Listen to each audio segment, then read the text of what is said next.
శ్రీరాముడు సీతమ్మ తల్లిని మనువాడిన ఘట్టం కనులారా తిలకించిన భక్తజనం ఇవాళ మరోసారి రాముల వారికి మహాపట్టాభిషేకాన్ని కనుల నిండుగా చూడబోతున్నారు. నిన్న సీతారాముల కళ్యాణం ఘనంగా నిర్వహించగా ఇవాళ రామయ్యకు మహాపట్టాభిషేకం ఘనంగా నిర్వహించనున్నారు.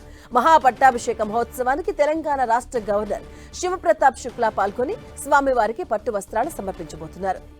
నిన్న భద్రాద్రిలో మిథిలా స్టేడియం వైకుంఠాన్ని తలపించగా ప్రత్యేకంగా అలంకరించిన శిల్పకళా శోభితమైనటువంటి కళ్యాణ మండపంలో నిర్వహించిన రామయ్య కళ్యాణం చూసి భక్తులు భక్తి పారవస్యంతో ఆనందపరులయ్యారు.